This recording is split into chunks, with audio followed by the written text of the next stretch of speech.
Hey folks, Kilt-Man here. Kilt-Man at your services. How are you all? I hope you're all doing very, very well. Now, this video is going to be a little bit different from the usual run of Kilt-Man videos. And I'm saying this because we've now got a lot of new people on the channel, which is great. Thanks for joining us. Great to have you here. And of course, they probably joined because I talk about movies. 99.999% of the time, it's movies, with the occasional stuff about masks and knives and swords, and also real life events, which I've covered quite a lot, extensively on certain cases. And I have a fascination for the missing 411 phenomenon. Yes, David Paulides. And I've talked about this quite a lot in the past. And I've leapt on a few missing people cases in the UK in the past. And of course, Julian Sands, the actor Julian Sands, who went missing outside of LA. And well, as in the case of Nicky Bully last year, still a lot of doubts about that one, folks. There's a lot we haven't been told about that, I guarantee it. That was a shambles of an investigation, lie after lie after lie, and I don't believe the outcome at all. I just don't. But anyway, and the missing submarine as well. All these cases end tragically. It just seems to be the way. And we've got one right now. And it's someone very famous. He's very famous if you live in the UK. Dr Michael Mosley, age 67. He's a familiar face on TV. He and his wife, Dr Claire Bailey, they're both highly renowned in their field. And his speciality in the last couple of decades has been pushing the body to its limits, trying to get healthy, fit, more focused, via fasting and different diets and all sorts of different revolutionary techniques and approaches that he's adopted. And he's a familiar face on The One Show and This Morning. He's become renowned as one of those TV doctors. You know, people do phone-ins with him and all this sort of stuff. But he's a very charismatic guy, age 67, and he and his wife, Dr. Claire Bailey, had just completed a UK tour. Eat better, sleep well, live longer, something like that anyway. And he has boundless infectious enthusiasm.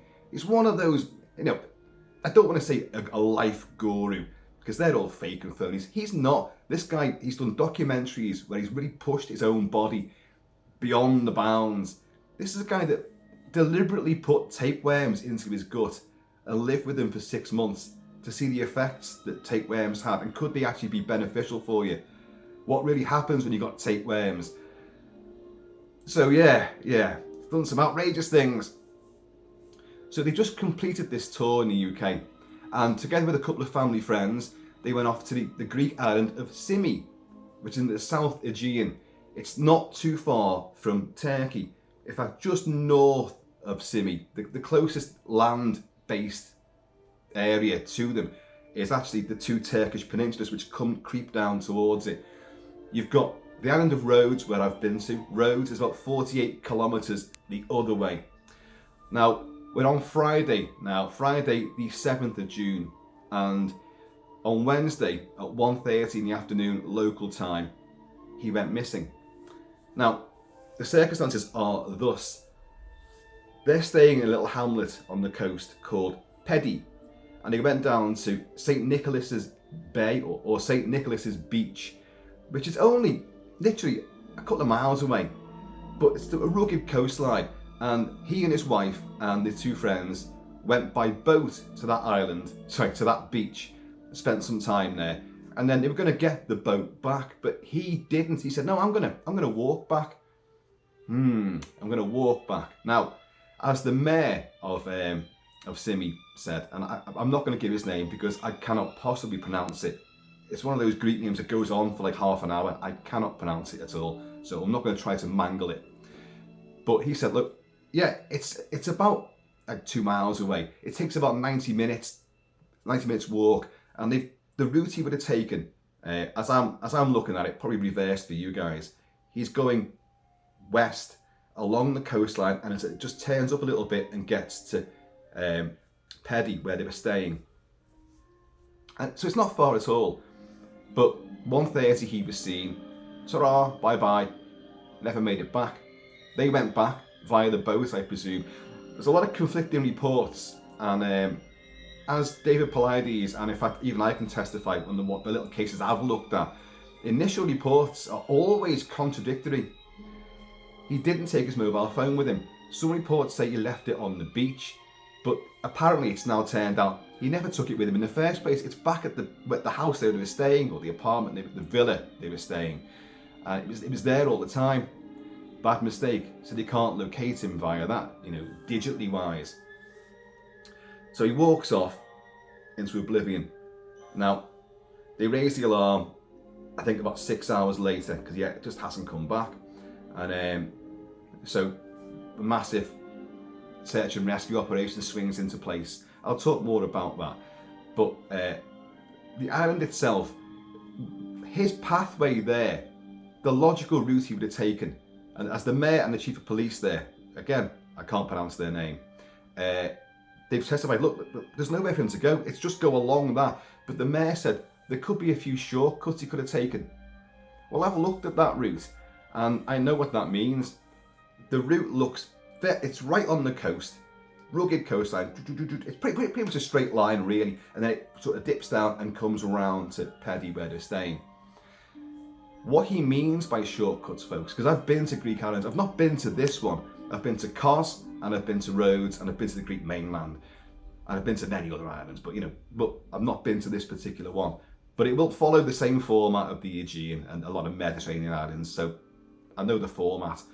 Formerly volcanic sort of island, it's mountainous, it's very rugged, very arid in its interior, and lots of little valleys. It's not a huge island, but it's a typical rocky, it's got promontories and cliffs and things like that. Now, when you're doing a walk along those coasts, they're not beach festooned, they're not. You have little coves and little secret bays. That's what these islands are composed of. So they've gone and found this little secluded bay, stayed there, right, we're gonna go back. Well, I'm walking. Ta-ra, see you later. I'm Michael Mosley, I'm super fit, highly intelligent. And I can imagine that he is doing it. Like, well, you've got to remember, it's summertime now, and these Greek islands, the heat is extreme.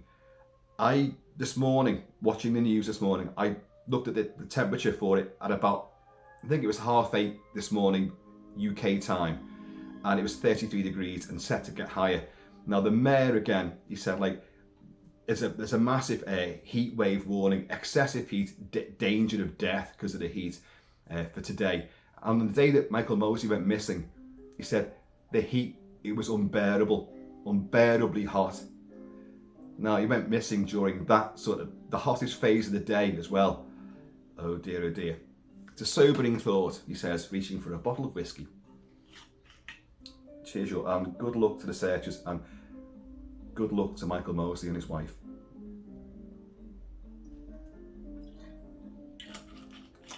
So, the shortcuts the mayor mentions, having been to these places and know what they're like, and I think I know what he means, because when he said that, I looked at him and I thought, what possible shortcuts could he take? Unless he goes around that edge and then hops across the bay to Pedi. What possible shortcut could there be? What he means is, when you go to these islands and you follow these rocky paths around the coastline, lots of little cafes and tavernas and lovely picturesque boats and cottages and houses. Oh, it is idyllic, it really is. And then you come out of these harbours and bays, and it's a rocky path. There's the sea right there, and it could be a drop. But the paths kind of wind in and take you on a more sort of leisurely and more safer sort of route. Not too far away from the coastline. You could probably still spit to the sea, but it's safer than an outcropping of rock which you can climb up. And there'll be the shortcuts he means. So you could go off the beaten track and go up this cliff face to go over a shortcut. But the problem with that is, if you slip and fall, you could land on the ground but break your bones or rip yourself up because the rocks are very sharp and very jagged. Or you take the other route, end up in the sea. Okay. So they've said the possibilities are, right, he slipped and fallen, and is lying there injured somewhere. He's fallen into the sea. Okay. He's been bitten by a snake, because you have poisonous snakes all across this area of North Africa and all across the Mediterranean and the Aegean. You've got poisonous snakes. And on this island, there's several poisonous snakes there. You've got adders and you've got sand vipers. So he could have been bitten if you disturb them. And when it's excessively hot, they're active, they come out. So he could have been bitten, very painful and potentially deadly, collapsed, fallen off into the sea, or just fallen down into a little crevice behind a rock somewhere. And well, the outcome either way is not good. It's not quite 2 days yet. We're almost at the 48-hour mark, I think. But in that kind of heat, not good. The other idea is that he's fainted or had a heart attack because of the heat. Now, I can say a little bit about not the heart attack side of things, but fainting in the heat. A lot of people think fainting's never nice. You see in movies, people go, and they swoon and they gracefully fall down. It's comical a lot of the time in movies, on TV shows. In reality, it's anything but. But fainting, you can get up from a chair too quickly. Oh, and the blood's still in your feet and your arse, and down you go. It's not pleasant at all. Fainting because of an injection, needle, metal in the skin. I have that one, although I'm not so bad with it these days. And it's never pleasant because you pass out from the toes upwards. And I've even getting tattoos.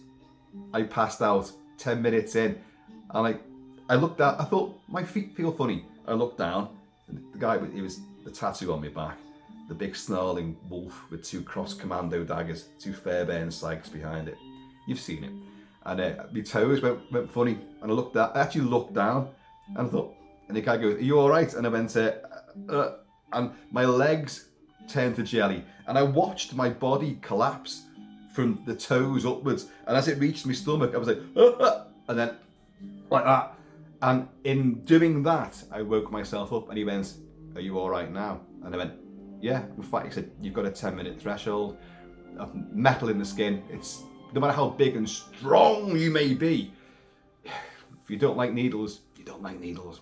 And it's a physical thing, the metal in the skin, and it makes you pass out. If your body can't force it out, you've got to put up with it. It'll do the other thing, it'll shut itself down. But weirdly, conversely, once you wake up, you're all right, as I found. But I passed out in Kos. Now, I've been in really hot places. I've been deserts, I've been jungles, I've been the Mojave Desert, I've been all around the Caribbean, I've been all over North Africa, and never have I come close to passing out because of the heat.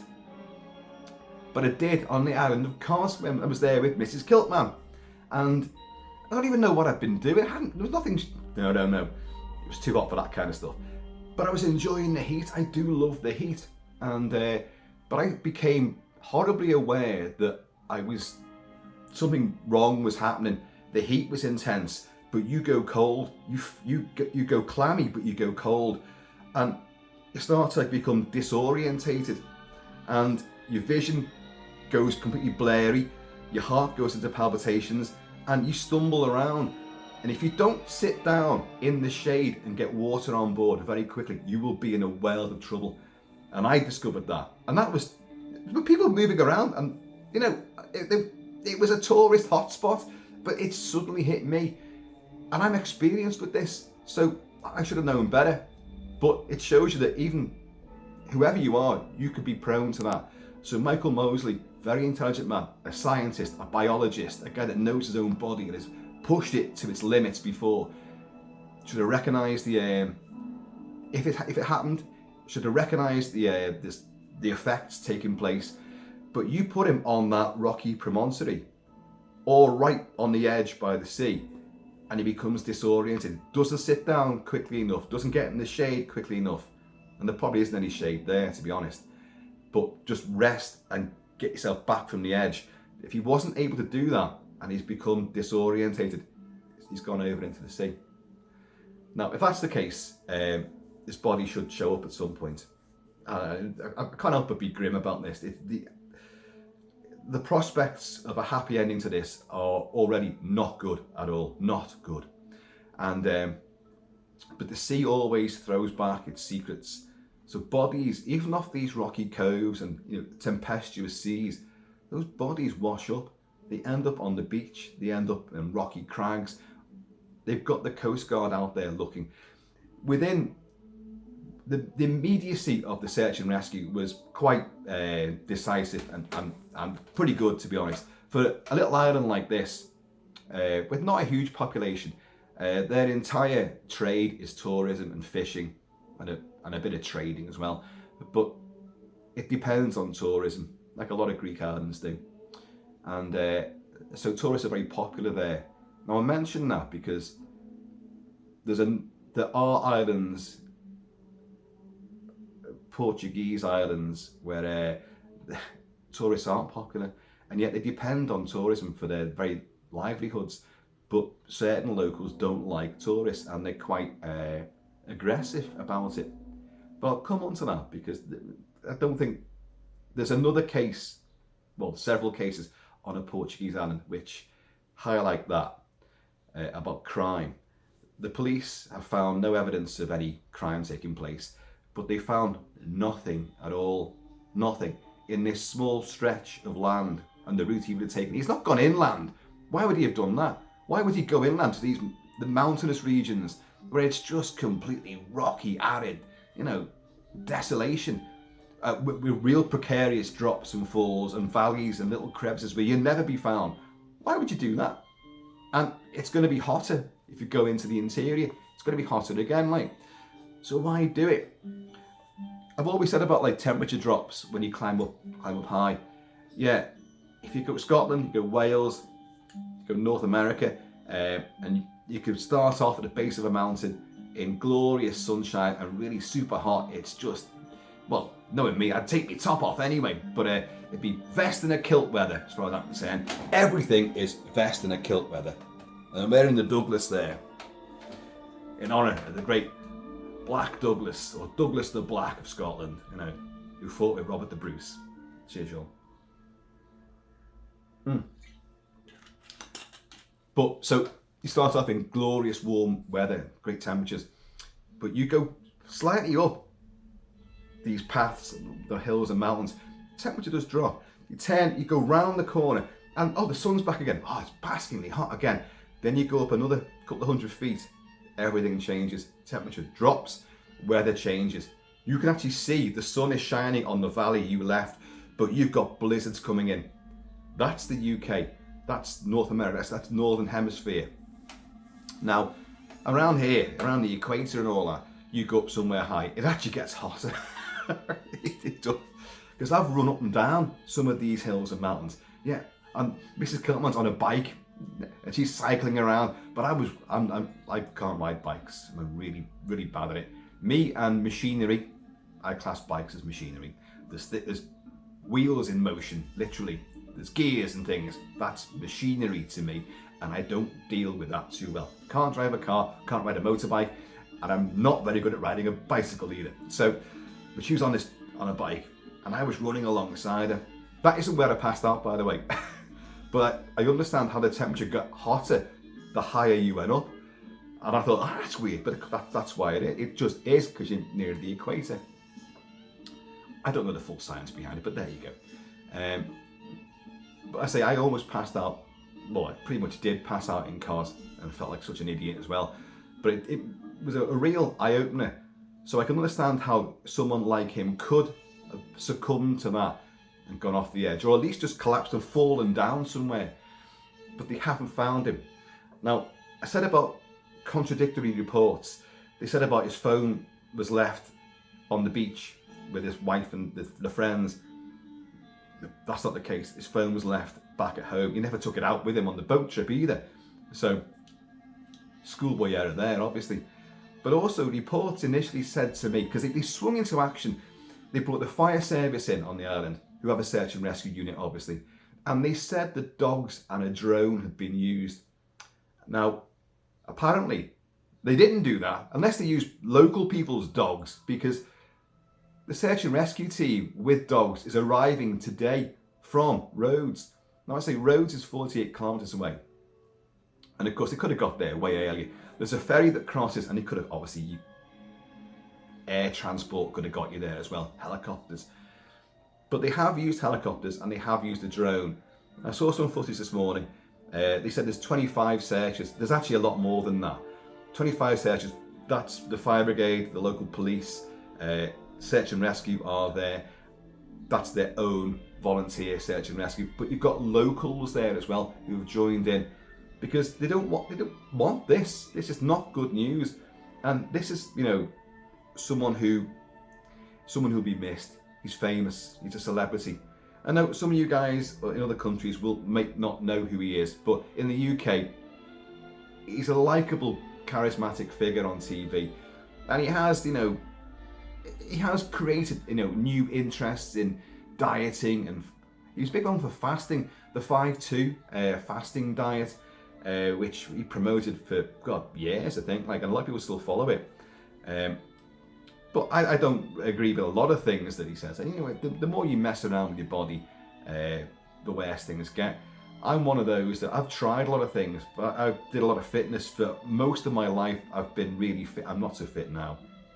This stuff, and a bit more of a sedentary life these days. But I eat what the hell I want, when the hell I want it. The adage should always be, eat when you're hungry. It's what you do. It's all your body needs.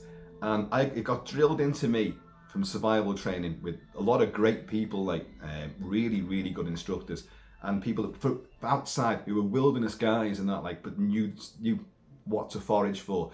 And every single one of them testified, the fittest and healthiest the human being can be is when you're slightly hungry, just slightly hungry.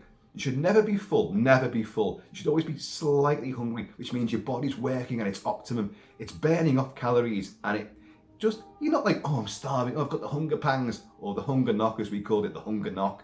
But just slightly hungry, because you're sharper, you're more focused. Obviously, at some point, get a bit of food, but don't indulge too much, he says. But your body, your human body, is at its physical optimum and totally focused and energized when it's slightly hungry. Anyway, back to Michael Mosley. And he would have known all this as well. This guy's made a study of it. David Paulides and the whole missing 411 phenomenon. People that go missing in national parks and not in urban settings. And if they're found at all, they're found many, many miles away from where they went missing from. And in the case of small children, and I'm talking 2 to 3 year olds who cannot possibly traverse that distance over mountains, swamps, marshes, barbed wire fences, with mosquito infested areas, and they're found 20, 30 miles away. With no memory of what happened. That's if they're found alive. But many times the bodies are found, again, many, many miles away from where they were searching. And it looks like, they died, the coroner report says they died of a fall. Well, what did he fall from? They're in the middle of a field. What did he fall from? Paulides made a film called Missing 411, The UFO Connection. And, just the title of it alone, and bodies found with falling, injuries consistent with a fall, and there's nothing they could have fallen from. And they were way off the beaten track. And of course, the other thing is, the bodies are found many days afterwards in an area which had been searched multiple times. Multiple people had gone through that quadrant, that area, and then suddenly some stranger, after the search has been ended, finds a body right there where they've been searching. And that couldn't have, how did they get there? They weren't there. For the days of the search, they were not there. And then suddenly they're found there. So they weren't there to begin with, they were put back there. Look, I know, I'm not trying to make any illusions about Michael Mosley's case, but the profile for the missing 411, as compiled by Dave Paulides and his team over many years now, is a point of separation next to bodies of water. They're usually very intelligent people, highly, he always uses the phrase, they're brilliant people, super minds, super smart. Well, Michael Mosley fits that. body of water. It's a fucking island, you know. It's right on the coastline. Big body of water there. Point of separation, he left his wife and their family friends and went off on his own. And there's a time for that, 1:30. There's other bits that fit other profile elements for the missing 411 which probably don't quite add up to this. But basically, the police on the island and the mayor have said they are baffled because, and the fire service said this, he's not here. He is not here. That area he's going to walk through is highly populated. There's not a lot of people on the island. They all live in these sort of coastal, you know, towns and little resorts. That's where they all are. But overall, there's not a hell of a lot of people. But these little towns bits on the edge of the island are busy. There's people there. There's tourists there. You know, it's busy. Now there are reports that he spoke to people on that route, but they haven't been confirmed. Now the police have said, well, now we're stepping things up and we're going to start bringing people in to question them. You know, did you see him? Have you seen this guy? They put his picture out there straight away. 6 hours after it. Well, the minute it was reported, they did everything they possibly could, swept into action and covered his route, forwards, backwards, sideways, nothing, no trace, nothing. Now, I said about contradictory reports that the sniffer dogs are arriving should be actually any time now. I'm going to keep looking at the clock, any time now from Rhodes. But I read a report saying the dogs were already there and they found they couldn't pick up a trace, a scent. That's another David Paulides missing 411 connection there. But if the dogs are already arriving today, so this is what we're saying. In the first few days of these things, the initial reports are all over the show. They really are. And of course, you've got lots of media outlets who are really going for this. Like with Julian Sands, because he's a high profile personality, a celebrity, an actor. And a lot of that was contradictory as well. Nicky Bully going missing. Everything about, let's not get dragged down that rabbit hole again. Because go back and watch my videos. I long to do a follow up on that because so much of that does not add up. So much. And you know, it sickens me, to be honest, the behaviour of not just the armchair, the TikTok detectives, as they label a lot of people who went out there and were doing filming there. Funny how in America, when someone goes missing, they openly request everybody get in there. The more people, the more boots on the ground, the more ground pounders out there to search, but coordinate them. But the more people out there looking, the better the chances are of finding them alive, you know, for a while, but at least finding them. But no, Lancashire police didn't like that. Oh no, because it was highlighting all the errors they'd made in the Nicky Bully case, which was catastrophic, to be honest. And so they said, oh no, we don't want anyone else getting involved. In a missing persons case, you want everybody involved. If a child goes missing in the woods, you want everybody out there. Everybody. I'm not kidding. You don't just need specialised units. Everyone should be out there looking. And in most of the countries, they'll encourage that. Here, in the UK, oh no, because you could uncover something which they don't want you to find. Just me saying, folks. Just me saying. Cheers, y'all.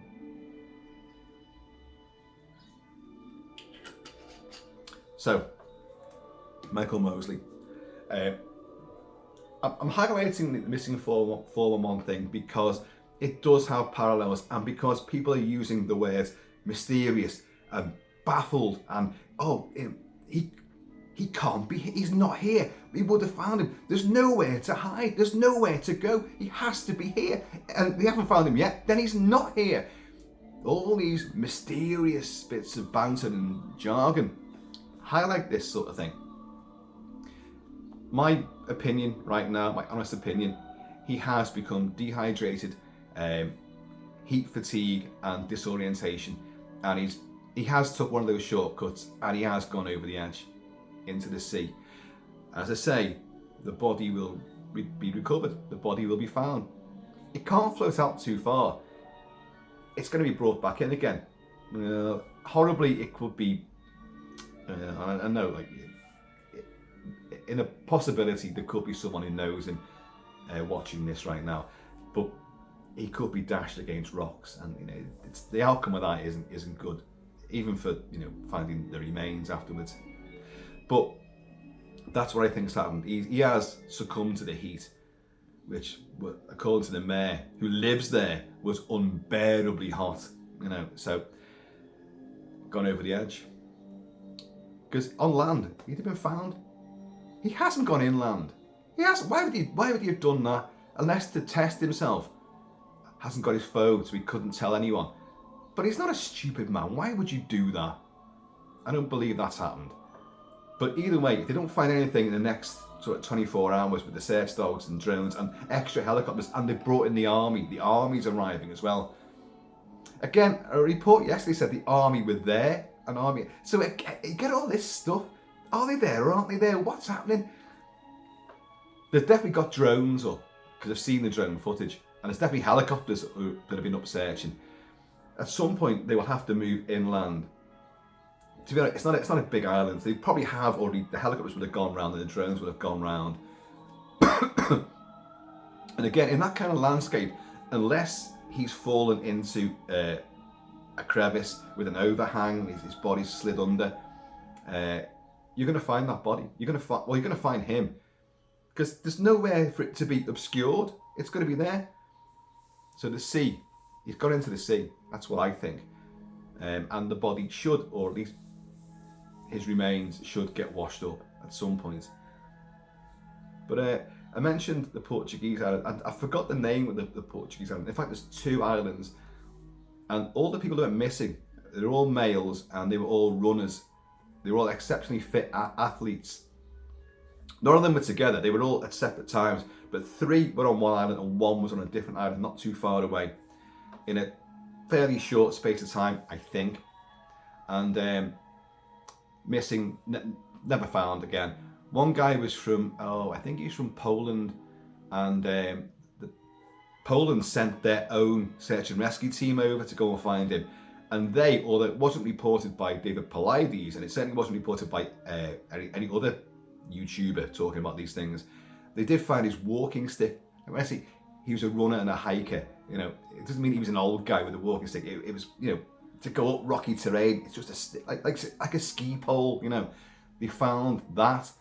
Now that wasn't reported properly, but they said, I found that on their own forum. We found his walking stick, his walking cane, and his pole. What do we call it? A Polish pole. So we found that, but we didn't find any other trace of him at all. And again, in all these cases, search teams, dogs were used, helicopters, drones, and found nothing at all. Now, I mentioned crime and Portugal and certain islands resenting tourism. Well, in the case of one of these guys that went missing, and he was a younger guy, he was running, and they said, well, a report was there is a serial killer on the island, and it could have been down to that. Part of this animosity between certain residents not liking tourists and visitors, and that someone's killed him, basically. Well, there was no serial killer on the island. What it was, at the time, there had just been a murder, which they hadn't got the culprit for. So speculation was rife. Oh, he's killed this person, and then he's killed one of these tourists. Oh God, we've got a serial killer. Well, no, they caught the guy who did it, and it wasn't a serial killer at all. It was a murder, but it was murder most foul. But it was like a feud. The 2 people knew each other. It wasn't like he's picking off tourists. That hadn't happened. So the mystery still remains. Where are these people gone? Now, Michael Mosley and the Symi, to my knowledge, there's no animosity whatsoever there. On the Greek and Spanish islands, the Canaries and that, there is crime, but it's usually committed by the bloody tourists themselves, especially Brits. I'm sorry to say, it's bloody Brits that cause most of the grief on these places. A deep shame. But so murders do take place, violence happens, but serial killing is not an issue. there's no evidence here of any sort of crime taking place. No scuffles, no blood, no drag marks, a body being dragged away. And why would you do it anyway? Why would you bring such notoriety to your area? A small island, small population, and a noted celebrity goes missing, and you've done it. Why would you do it? You know, it just, it hasn't happened. That has not happened. People do fall into the sea, a lot of these places. It happens. They fall off bloody boats all the time, like pissed as farts. And I know I've done it myself. Well, did he fall or was he pushed? In actual fact, he probably fucking jumped, you know? That's what I would have done. And I'm knocking, you know, Brits abroad. I've been there, I've done that. I've invaded people's yachts floating in the harbour. Just that's a good luxury yacht. I'm gonna get on board that and break into their minibar. It had a full bloody bar on it. No one stopped me. It was great. And I've climbed up cranes. Oh, Daniel Craig's. I've done that in Liverpool as well. I've actually done that in Liverpool, and that was really stupid. The crane that I climbed in the Med. Where was that now? Do you know, I can't remember where that was now. I think that was Alcudia, Mallorca. I think it was. The crane actually swung out over the bay, and I climbed. I wasn't big, fat, and heavy, but I must have loosened something, and it swung out, and everyone was going, "Hey!" And because I was pissed, I was like, "Yeah!" I was up quite some distance, and oh my god, no locals came up to stop us, and a lot of cheering went on, and like, jump, jump, jump, jump, jump. Could have been rocks underneath that. It's a very rocky area as well, like very shallow for a while, and then suddenly drops off, and I jumped. And drunk into the sea at night, never a good idea. You ask Chrissy Watkins from Jaws, don't do it, folks, don't do it. And also what you could have hit, and landing in the water could have knocked me out. But hey, you're young and stupid. So stuff happens. So I think the point I'm making is, like, crazy accidents do happen with gangs of people and alcohol being involved. Violence can happen. People doing stupid stunts and that, falling off boats, leaping into the water anyway, and just fearless abandonment and dying as a result. That does happen. Actual genuine murders and crime and things like this are quite rare. That's why they make headline news. Of course, in the case of Michael Mosley, he's a big name, and you know, I can't sit here and say that the outlook is good for this. Can't be. Not to say that he won't get found alive but hugely dehydrated. Maybe someone's took him in. Maybe he did get bitten by a snake, or he fell down and a local has took him in, doesn't listen to the radio, doesn't watch the TV, knows nothing, and are treating him Kathy Bates, Misery style. Oh my god, that's even worse predicament. But there's a lot of scenarios. The police have actually said, look, because we can't find any trace whatsoever, every option is open. Every option, including is open and on the cards. And the thing about like police and authorities in these areas, they're not like our police who tell you nothing, and then when they do, they lie, and then try to cover themselves up and backtrack and make idiots of themselves. The Nicky Bully case. These authorities come out straight away and say, look, he's not, he should be here. We've looked everywhere, he's not here. So, you know, duh. Well, if he's not in the water and he's not on the land, then, and they will say things, they come out with things like that. I'm not saying that's helpful, I'm not, but, and when I do one of these videos, and I'm sitting here talking about it and looking at the clock, well, the sniffer dogs and the army and the big new search and rescue team should be arriving any moment now. While I'm doing this, he could have been found. I hope he has. It's a nasty one, this, and it is mysterious. To be lost on that stretch there, I was saying 1 to 2 miles. Looking at them, it's not that far. It is not that far at all. That's why he's walked off. Like, I'm gonna walk along the coastline. I'll be there before you. He would be, actually. If they're taking the boat out there, they'd probably be bobbing up and down, you know, going out a bit further and enjoying the sea breeze and all that. And he'd probably arrive at the same time as them. Should have done. Hasn't happened. Didn't take his mobile phone, no. No one leaves anywhere without their mobile phone. No one. So much reports of like, studies. Children shouldn't be on, you know, their media devices, you know, for more than like half an hour, you know, whatever the rules are these days. And then a report came out like a couple of days ago saying like, but the adults, the parents should be setting an example and put their phones down and let the kids see them putting their phone down and push it away and not look at it for a couple of hours. I can tell you now, I'm 55 in a few days' time. You can't believe it, can you? 55 in a couple of days' time. Well, on the 12th anyway. And I never leave my phone at all. Never. Wherever I am, dog walking, I'm out in the mountains, I haven't been out in the mountains for ages. I haven't been out in the mountains for such a long time now. But my point is that no matter where I am, I'm in the pub, I'm on the beach, I'm in the movies, where a live gig, whatever I'm at, my phone is there. And not much time elapses from the minute I go, all right, and I put it back in my belt. I've got a kilt, I've got no pockets. I have Batman style belts full of pouches and all sorts. They are tactical belts and they're great as well. I'm looking at it right now and my phone goes into this. But within a few minutes, I've picked it up again because we are addicted to this bit of tech and media supply. Especially if you're like me, because I'm following this sort of story and I'm looking at movie news, excuse me, and I'm obviously recording on it. So, you know, the phone is an essential part. It's like a limb you never knew you needed, but you've got it, and it's gone.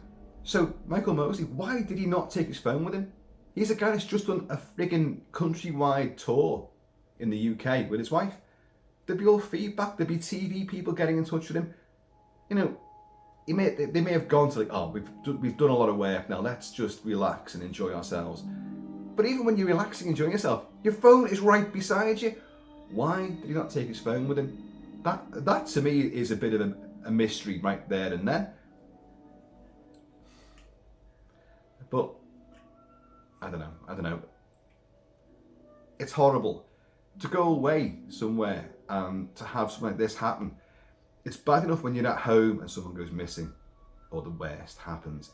But when you're abroad somewhere, and believe you me, recently in my circle, we had a horrific tragedy in Thailand, which I am not going to go into, but it's rocked everyone to the core. And sadly, the victim of the suicide is still out in Thailand. The people involved have got to. It's a nightmare. So what I'm saying is, like, even though his family, his wife and his friends are there, well, it's not a holiday anymore, is it? You know, it's a nightmare. And they've got to, what if they've got to leave there without him or without knowledge of what happened? You think about that. How would you do that? How would you cope with that? Get back on a plane or a boat and like, gotta say goodbye to the island, and that's where the last place you saw your loved one. Oh.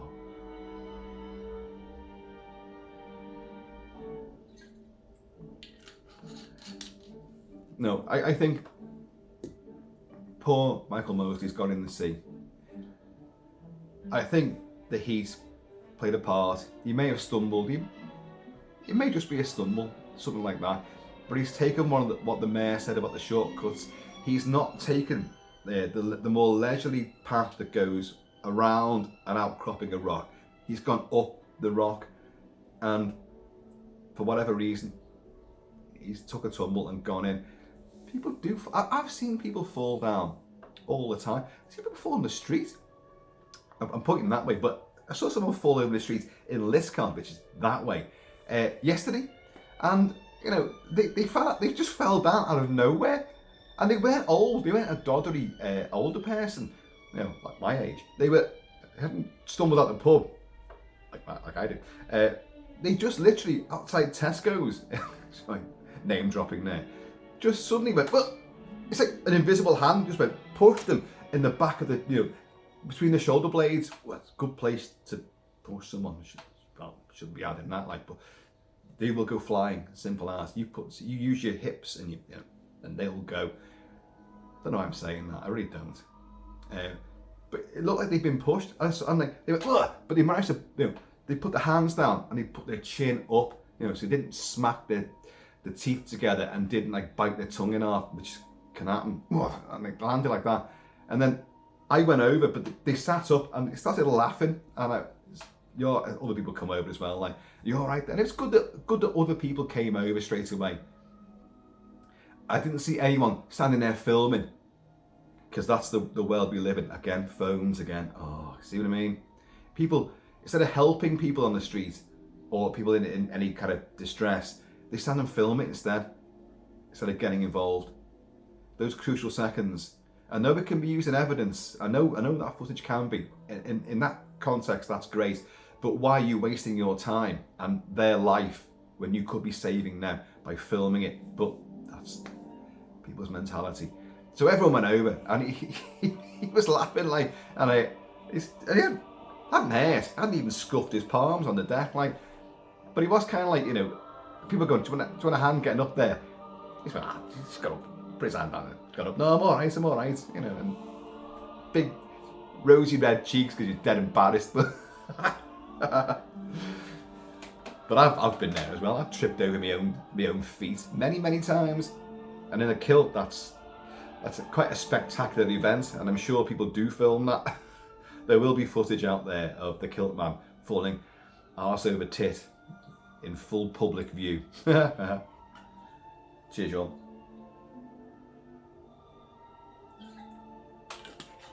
Now, I don't mean to inject brevity into this out of any kind of callous disregard. I'm always moved by things like this because, as I said before, what if that family and friends have to leave that island with no knowledge of what happened to him, or knowledge that the worst has happened? You know, that's got to be the nastiest thing, really. It's got to be, hasn't it? I wouldn't leave the island. I'd be there forever, walking around it and lifting up rocks. So be careful of those snakes. They have golden skinks there as well, and they're quite rare. Golden skinks are on that island, and they're not venomous. They can bite you though. They can do that, but I wouldn't worry about that. But I think he's gone. I do. You're not going to find him sitting in the shade somewhere. There's no shade unless he's in someone's house. There's nowhere for him to go. There's nowhere to go. And no one's come forward. So the police are going to do, like, they're going to drag people in, literally. They kind of made it sound like that. You know, like we're going to start interrogating people. Again, this is what we're saying about, like, foreign police forces. They don't mince their words. They say what they feel. You know, no matter how wacky and way out their opinions might be, they'll come out with it in front of the cameras. To the press, they'll do it, and in a way, that's really good.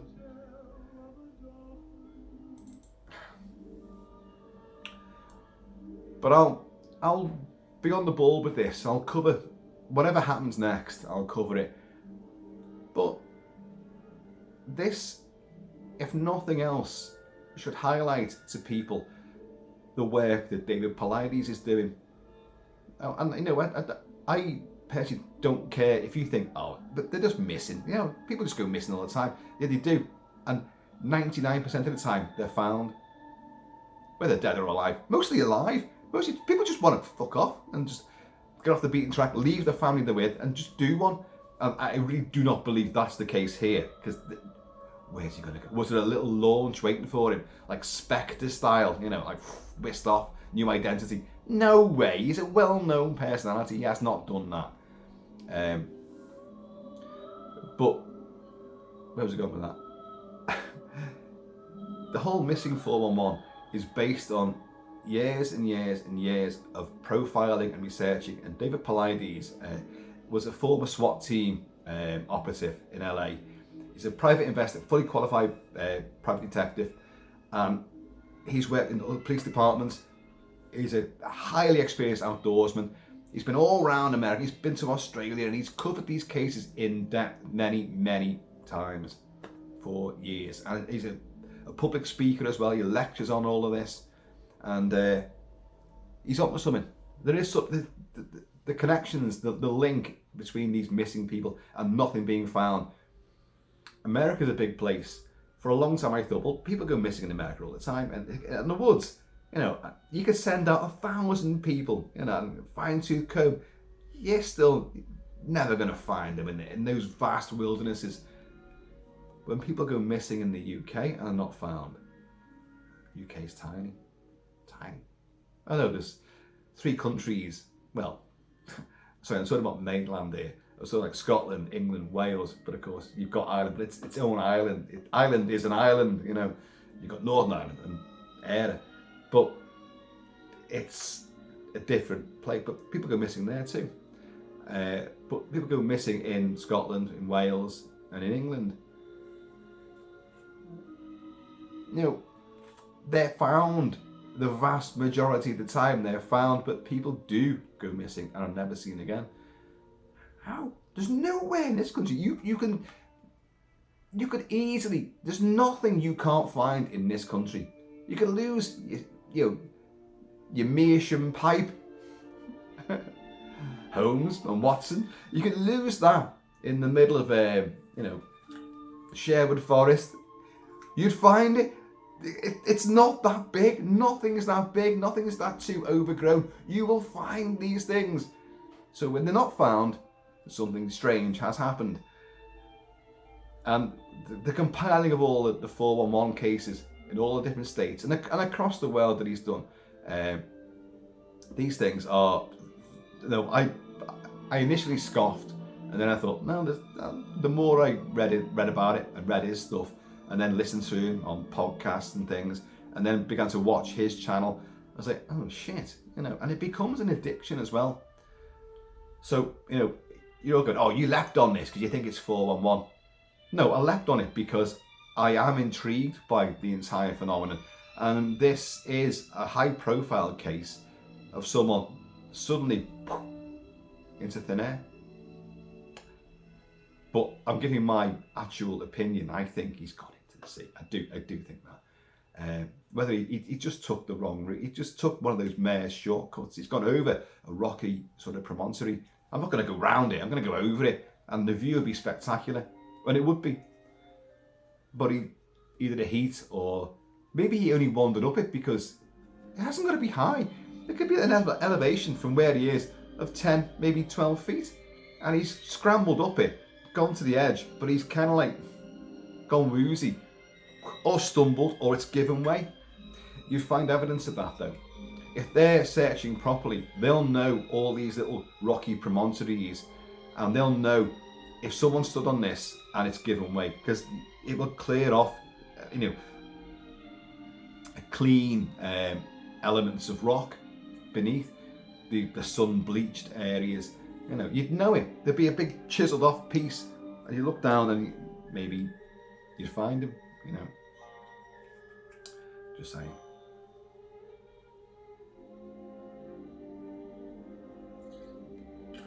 Anyway, I think I've said enough about it. I've said all I know. Obviously, while I'm doing this, maybe news has broke. I'll be found him. A luxury yacht picked him up, and he's having a whale of a time. Do you remember Timothy Dalton in The Living Daylights? His first of only 2, sadly only 2 James Bond outings. He should have done more. He was really good. And after the operation, that's on a Greek island, isn't it? No, it's in Cyprus. Sorry, it's in Cyprus. Sorry, Cyprus. And he has an operation. All the double O's are being tested, and they land on this island or Cyprus, and they have to take out the SAS on an exercise. but there's a real assassin there as well. And Bond has to escape, and he lands on this luxury yacht with his parachutes on fire, lands on this yacht, and a gorgeous babe is there. I'm sure I could be persuaded to stay off the beaten track, out of media attention for a while, if a certain persuasive lady said, stay here. I don't drink cocktails, hon. Yeah, but you drink whiskey, don't you? I'd be like, well, okay then. No, again, folks, I'm not poking light at this. I'm not. I do think it's a horrible circumstance, and I truly hope he's found okay.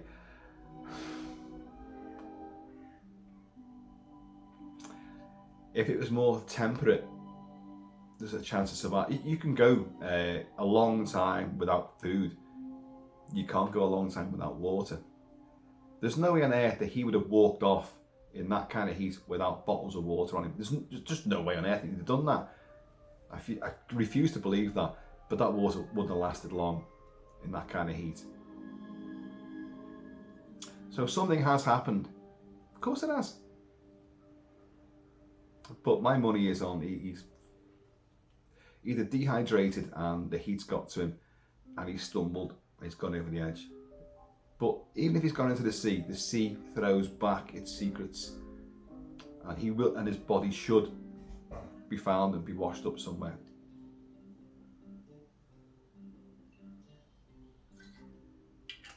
But you're watching all these, I am, all these TV programs, people that know him, and they're all hoping and praying.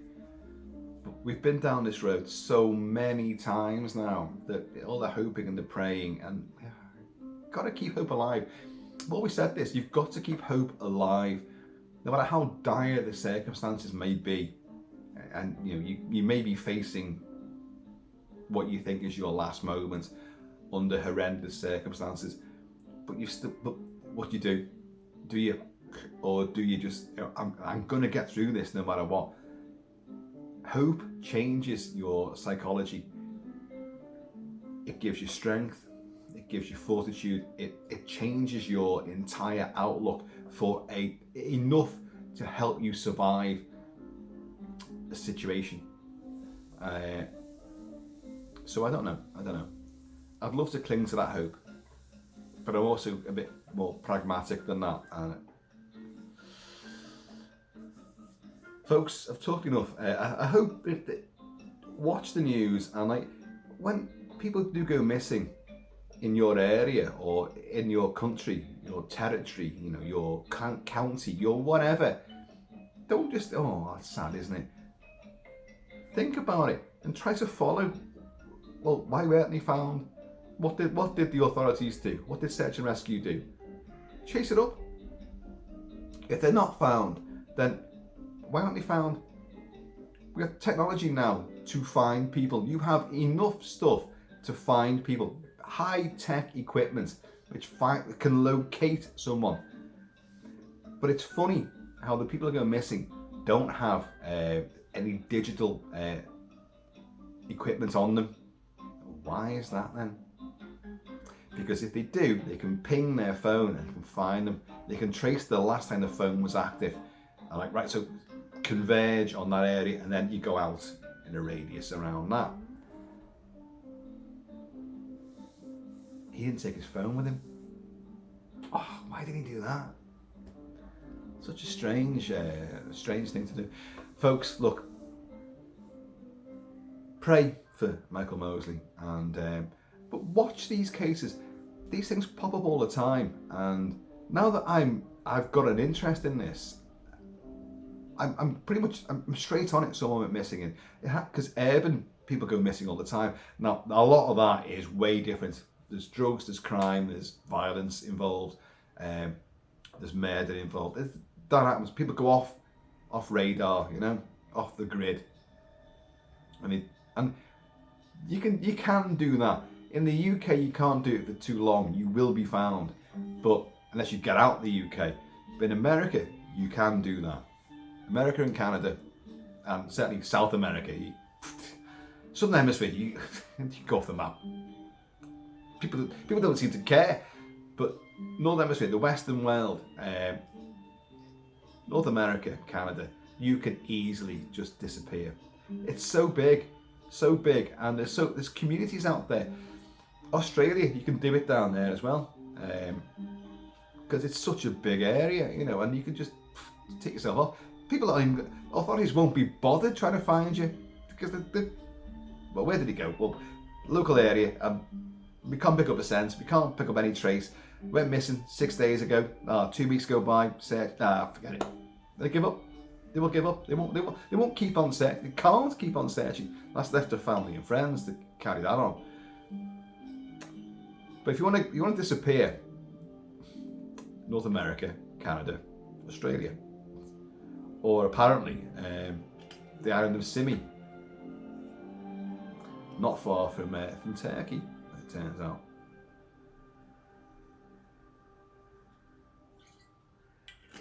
Anyway, folks, in the meantime, and this ever mysterious in-between time, please keep it kilted, keep it Celtic, and I'm going to see you all